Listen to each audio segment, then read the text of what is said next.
Price lord. ದೇವರ ಅತಿ ಪರಿಶುದ್ಧ ನಾಮಕ್ಕೆ ಸ್ತೋತ್ರವಾಗಲಿ. ಮತ್ತೊಂದು ದಿನವನ್ನು ಕಾಣುವಂತೆ ದೇವರು ನಮಗೆ ಕೃಪೆ ಮಾಡಿದ್ದಕ್ಕಾಗಿ ಸ್ತೋತ್ರ. ಆತನು ಮಾಡಿದ ಎಲ್ಲ ಉಪಕಾರಗಳಿಗಾಗಿ, ಎಲ್ಲ ಆಶೀರ್ವಾದಗಳಿಗಾಗಿ ದೇವರಿಗೆ ಸ್ತೋತ್ರವನ್ನು, ಮಹಿಮೆಯನ್ನು ಸಲ್ಲಿಸ್ತೇನೆ. ಇಂದಿನ ವೇದ ಅಧ್ಯಯನಕ್ಕಾಗಿ ಒಂದು ವಾಕ್ಯವನ್ನು ಓದಿಕೊಳ್ಳೋಣ. ಕೀರ್ತನೆಗಳು 9ನೇ ಅಧ್ಯಾಯ 10ನೇ ವಾಕ್ಯ. ಯೆಹೋವನೇ, ನಿನ್ನ ನಾಮ ಮಹಿಮೆಯನ್ನು ಬಲ್ಲವರು ನಿನ್ನಲ್ಲಿ ಭರವಸವಿಡುವರು. ಯಾಕೆಂದರೆ ನಿನ್ನ ಮೊರೆ ಹೋಗುವವರನ್ನು ನೀನು ಕೈ ಬಿಡುವವನಲ್ಲ. ದಾವೀದನು ದೇವರ ಸನ್ನಿಧಾನದಲ್ಲಿ ಮಾಡ್ತಾ ಇರುವಂತಹ ಒಂದು ಪ್ರಾರ್ಥನೆ ಮತ್ತು ಸಂತೋಷದ ಒಂದು ಗೀತೆ. ಇದರಲ್ಲಿ ಅವನು ನಂಬಿಕೆಯಿಂದ ಕೆಲವು ಮಾತುಗಳನ್ನ ಹೇಳ್ತಾ ಇದ್ದಾನೆ. ಯೆಹೋವನೇ, ನಿನ್ನ ನಾಮ ಮಹಿಮೆಯನ್ನು ಬಲ್ಲವರು ನಿನ್ನಲ್ಲಿ ಭರವಸೆ ಇಡುವರು. ಹಾಗಾದರೆ ಯಾರು ದೇವರಲ್ಲಿ ಭರವಸೆ ಇಡ್ತಾರೆ?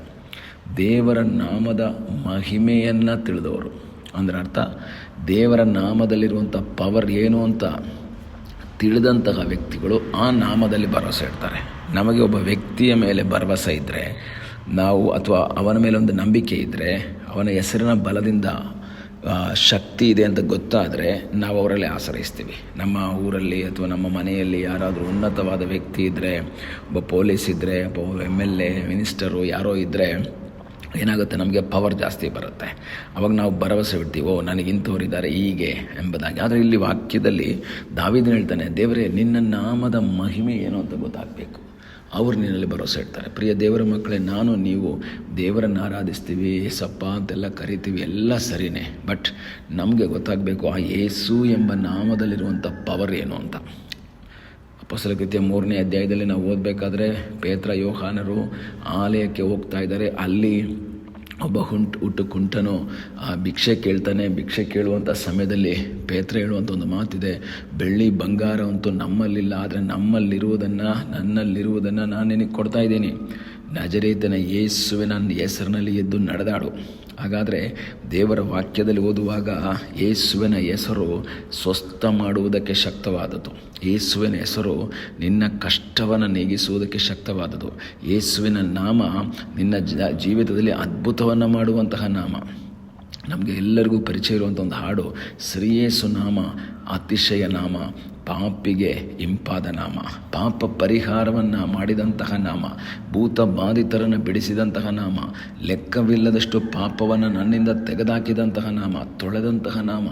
ಆ ನಾಮ 2000 ವರ್ಷಗಳ ಹಿಂದೆ ಪವರ್ ಇದ್ದಿದ್ದು ಮಾತ್ರ ಅಲ್ಲ, ಈಗಲೂ ಪವರ್ ಇರುವಂಥದ್ದಾಗಿದೆ.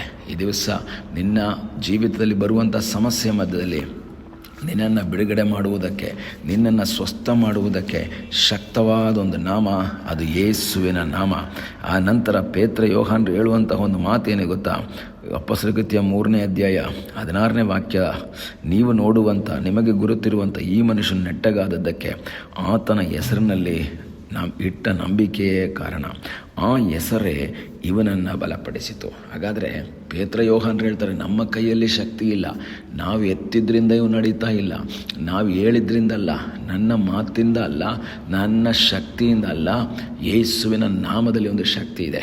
ಈ ಹಗಲಿನ ಸಮಯದಲ್ಲಿ ಯೇಸುವಿನ ನಾಮ ನಿನ್ನನ್ನು ಬಲಪಡಿಸಲಿ, ಯೇಸುವಿನ ನಾಮ ನಿನ್ನನ್ನು ದೃಢಪಡಿಸಲಿ, ಯೇಸುವಿನ ನಾಮ ನಿನ್ನನ್ನು ಸ್ವಸ್ಥ ಮಾಡಲಿ. ಈ ದಿವಸಗಳಲ್ಲಿ ಅದರ ಮಹಿಮೆ ನನಗೆ ಗೊತ್ತಾಗಬೇಕು. ಕೆಲವು ಟೈಮ್ಗಳಲ್ಲಿ ಯೇಸುವಿನ ನಾಮದ ಮಹಿಮೆ ನಮಗೆ ಗೊತ್ತಿಲ್ಲ. ಅದರಿಂದನೇ ನಾವೇನು ಮಾಡ್ತಾ ಇಲ್ಲ, ಆತನಲ್ಲಿ ಭರವಸೆ ಇಡ್ತಾ ಇಲ್ಲ. ನಾವು ನಮ್ಮದೇ ಆದಂತಹ ಕಾರ್ಯಗಳಲ್ಲಿ ಭರವಸೆ ಇಟ್ಕೊಂಡು, ನಮ್ಮದೇ ಆದಂತಹ ಕಾರ್ಯಗಳಲ್ಲಿ ಆಶ್ರಯಿಸಿ ಮುಂದೆ ಸಾಗ್ತೀವಿ. ಆದರೆ ನಮಗೊಂದು ಗೊತ್ತಾಗಬೇಕು, ನನ್ನ ದೇವರ ನಾಮದ ಪವರ್ ಏನು ಅಂತ. ಪವರ್ ಗೊತ್ತಾದರೆ ಅದನ್ನು ಹಿಡ್ಕೊಳ್ತೀವಿ, ನಾವು ಅದರಲ್ಲಿ ಆಶ್ರಯಿಸ್ತೀವಿ. ನಾವು ಮಾತ್ರವಲ್ಲ, ಮುಂದೆ ವಾಕ್ಯ ಓದ್ತೀವಿ, ಯಾಕೆಂದರೆ ನಿನ್ನ ಮೊರೆ ಹೋಗುವವರನ್ನು ನೀನು ಕೈ ಬಿಡಲ್ಲ. ಯಾರು ದೇವರ ನಾಮವನ್ನು ಹಿಡ್ಕೊಂಡಿರ್ತಾರೋ, ಯಾರು ದೇವರ ನಾಮಕ್ಕೆ ಆಶ್ರಯಿಸ್ತಾರೋ ಅಥವಾ ಮೊರೆ ಹೋಗ್ತಾರೋ, ಅವರನ್ನು ದೇವರು ಎಂದಿಗೂ ಕೈ ಬಿಡಲ್ಲ. ಯಾರ್ಯಾರು ಆತನನ್ನು ಆಶ್ರಯಿಸಿದಾರೋ, ಯಾರ್ಯಾರು ಆತನ ಬಳಿಗೆ ಬಂದಿದ್ದಾರೋ, ಅವರನ್ನು ದೇವರು ಕೈ ಬಿಟ್ಟಿಲ್ಲ. ಮನುಷ್ಯರ ಬಳಿಗೆ ಸಹಾಯಕ್ಕಾಗಿ ನಾವು ಹೋಗ್ತೀವಿ, ಸಹಾಯ ಮಾಡ್ತೀರಾ ಅಂತೆಲ್ಲ ಕೇಳ್ತೀವಿ. ಅವ್ರು ಹೇಳ್ತಾರೆ ನೋಡೋಣ ಅಂತ ಹೇಳ್ತಾರೆ, ಮಾಡ್ತೀನಿ ಅಂತ ಹೇಳ್ತಾರೆ, ಮಾಡಿರಲ್ಲ. ಆದರೆ ಯಾರು ದೇವರ ಹತ್ರ ಬಂದಿದ್ದಾರೋ ಅವರನ್ನು ದೇವರು ಎಂದಿಗೂ ಕೈ ಬಿಟ್ಟಿಲ್ಲ. ಮತ್ತಾಯ 11:28 ಯೇಸು ಸ್ವಾಮಿನೇ ಕರೀತಾರೆ, ಎಲೆ ಕಷ್ಟಪಡುವವರೇ, ಹೊರೆ ಹೊತ್ತವರೇ, ನೀವೆಲ್ಲರೂ ನನ್ನ ಬಳಿಗೆ ಬನ್ನಿರಿ, ನಾನು ನಿಮಗೆ ವಿಶ್ರಾಂತಿಯನ್ನು ಕೊಡ್ತೀನಿ, ನಾನು ನಿನಗೆ ಸಹಾಯ ಮಾಡ್ತೀನಿ, ನಾನು ನಿನಗೆ ಅದ್ಭುತ ಮಾಡ್ತೀನಿ. ಈ ದಿವಸ ಯೇಸುವಿನ ನಾಮ ಅವತ್ತಿನ ದಿವಸಗಳಲ್ಲಿ ಜನರು ತಿಳ್ಕೊಂಡ್ರು ಯೇಸು ಎಂಬ ಹೆಸರು ಒಂದು ಬಡಗಿ ಹೆಸರು, ಮರಿಯಳ ಮಗನ ಹೆಸರು ಅಂತ.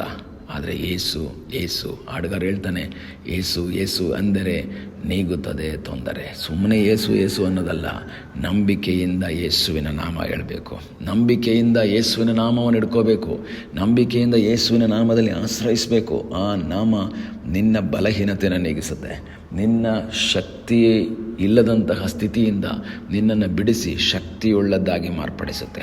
ಈಗಲ ಸಮಯದಲ್ಲಿ ಕರ್ತನ ಸನ್ನಿಧಿಯಲ್ಲಿ ಹೇಳು, ಕರ್ತನೇ ನನಗಾಗಿ ಅದ್ಭುತವನ್ನು ಮಾಡುವಂಥ ನಿನ್ನ ನಾಮಕ್ಕಾಗಿ ಸ್ತೋತ್ರ. ನಿನ್ನ ನಾಮದ ಮಹಿಮೆ ನಾನು ತಿಳ್ಕೊಂಡಿದ್ದೇನೆ, ನಿನ್ನ ನಾಮದ ಮಹಿಮೆಯನ್ನು ನಾನು ಅನುಭವಿಸಿದ್ದೇನೆ, ನಾನು ನಿನ್ನಲ್ಲಿ ಆಶ್ರಯಿಸ್ತೇನೆ, ನಾನು ನಿನ್ನ ಮುಖವನ್ನು ನೋಡ್ತೇನೆ ಎಂಬುದಾಗಿ ಹೇಳಿ ಕರ್ತನ ಸನ್ನಿಧಿಯಲ್ಲಿ ಆಶ್ರಯಿಸುವುದಾದರೆ ನಮಗಾಗಿ ಅದ್ಭುತವನ್ನು ಮಾಡುವ ಸರ್ವಶಕ್ತನಾದೊಬ್ಬ ದೇವರಿದ್ದಾನೆ. ಆತನ ನಾಮದಲ್ಲಿ ಆಶ್ರಯಿಸಿ ಮುಂದೆ ಸಾಗುವಂತೆ ದೇವರು ನಮಗೆ ಸಹಾಯ ಮಾಡಲಿ. ಪ್ರಾರ್ಥನೆ ಮಾಡೋಣ. ನಮ್ಮನ್ನು ಬಹಳವಾಗಿ ಪ್ರೀತಿ ಮಾಡುವ ಪರಲೋಕದ ತಂದೆಯಾದ ದೇವರೇ, ಸಮಯಕ್ಕಾಗಿ ಸ್ತೋತ್ರ. ಮತ್ತೊಂದು ಆವರ್ತಿ ನೆನೆಸಲು ಬಂದಿದ್ದೇವಪ್ಪ. ನಿನ್ನ ನಾಮದಲ್ಲಿ ಶಕ್ತಿ ಇದೆ, ನಿನ್ನ ನಾಮದಲ್ಲಿ ಬಿಡುಗಡೆ ಇದೆ, ನಿನ್ನ ನಾಮದಲ್ಲಿ ಸೌಖ್ಯವಿದೆ, ನಿನ್ನ ನಾಮದಲ್ಲಿ ಅದ್ಭುತವಿದೆ ಸ್ವಾಮಿ. ನಿನ್ನ ನಾಮದ ಮಹಿಮೆಯನ್ನು ತಿಳಿದುಕೊಂಡು ನಿನ್ನಲ್ಲಿ ಭರವಸೆವಿಟ್ಟು ನಿನ್ನನ್ನು ಮರೆ ಹೊಕ್ಕಿ ಮುಂದೆ ಸಾಗುವಂತೆ ಕರ್ತನೆ ನೀನು ನಮಗೆ ಕೃಪೆ ಮಾಡು ಎಂಬುದಾಗಿ ನಾವು ಪ್ರಾರ್ಥಿಸ್ತೇವೆ. ಪ್ರಾರ್ಥನೆಯನ್ನು ಕೇಳಿದ್ದಕ್ಕಾಗಿ ನಿನಗೆ ಸ್ತೋತ್ರ. ಯೇಸುವಿನ ಮುದ್ದಾದ ಹೆಸರಿನಲ್ಲಿ ಬೇಡಿಕೊಳ್ಳುತ್ತೇವೆ ನಮ್ಮ ಪ್ರೀತಿಯ ತಂದೆಯೇ. ಆಮೇನ್. God bless you.